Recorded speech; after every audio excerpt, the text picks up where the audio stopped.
The flu season is upon us. Which type will we worry about this year? And what kind of shots will we be told to take?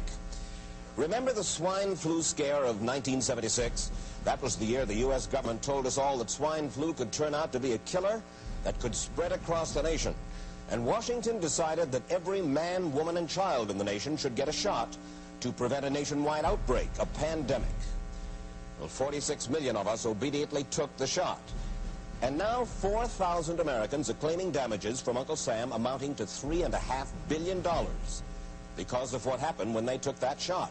By far the greatest number of the claims, 2/3 of them, are for neurological damage or even death, allegedly triggered by the flu shot.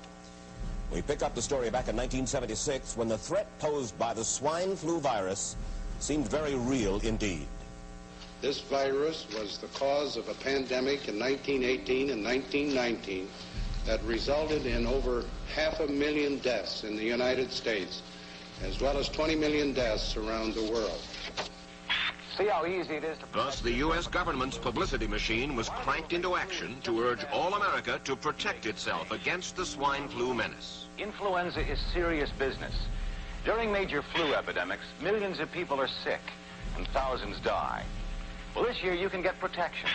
The vaccines are safe, easy to take, and they can protect you against flu. So roll up your sleeve. Protect yourself. One of those who did roll up her sleeve was Judy Roberts. She was perfectly healthy, an active woman, when in November of 1976, she took her shot. 2 weeks later, she says, she began to feel a numbness starting up her legs. I joked about it at that time. I said I'll be numb to the knees by Friday if this keeps up. By the following week, I was totally paralyzed. So completely paralyzed, in fact, that they had to operate on her to enable her to breathe. And for 6 months, Judy Roberts was a quadriplegic. The diagnosis?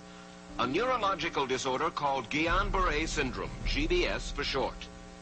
These neurological diseases are little understood. They affect people in different ways. As you can see in these home movies taken by a friend, Judy Roberts' paralysis confined her mostly to a wheelchair for over a year. But this disease can even kill. Indeed, there are 300 claims now pending from the families of GBS victims who died, allegedly as a result of the swine flu shot.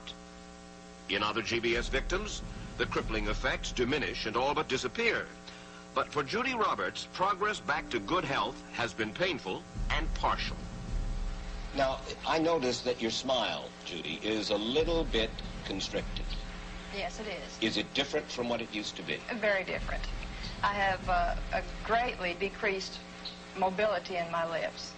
And I can't drink through a straw on the right-hand side. I can't blow out birthday candles. I don't whistle anymore, for which my husband is grateful.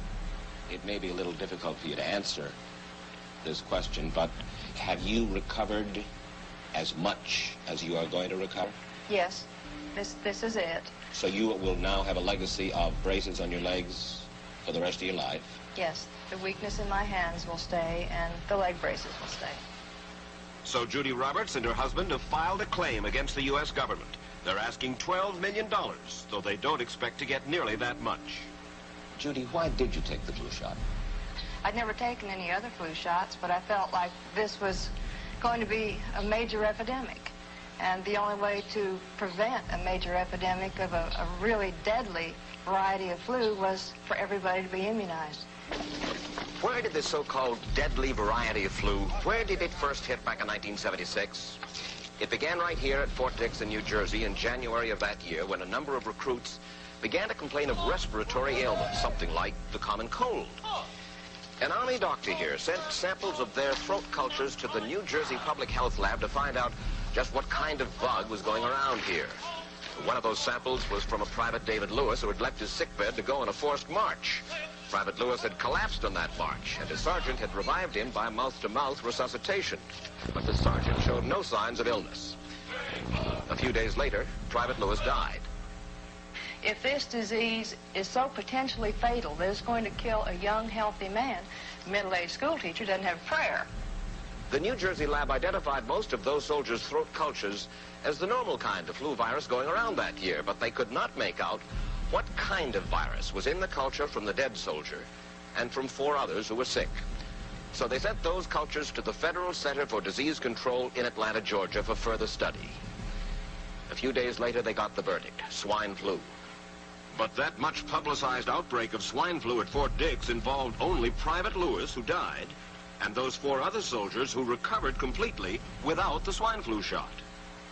If I had known at that time that the boy had been in a sick bed, got up, went out on a forced march, and then collapsed and died, I would never have taken the shot.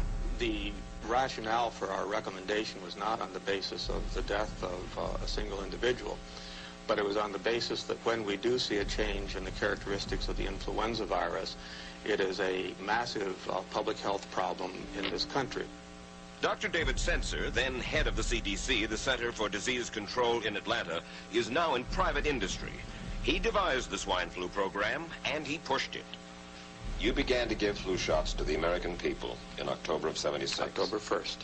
By that time, how many cases of swine flu around the world had been reported? There had been several reported, but none confirmed. There had been cases in Australia that were reported by the press, by the news media. There were cases in... None confirmed. Did you ever uncover any other outbreaks of swine flu anywhere in the world? No. Now, nearly everyone was to receive the shot in a public health facility where a doctor might not be present. Therefore, it was up to the CDC to come up with some kind of official consent form, giving the public all the information it needed about the swine flu shot. This form stated that the swine flu vaccine had been tested. What it didn't say was that after those tests were completed, the scientists developed another vaccine, and that was the one given to most of the 46 million who took the shot. That vaccine was called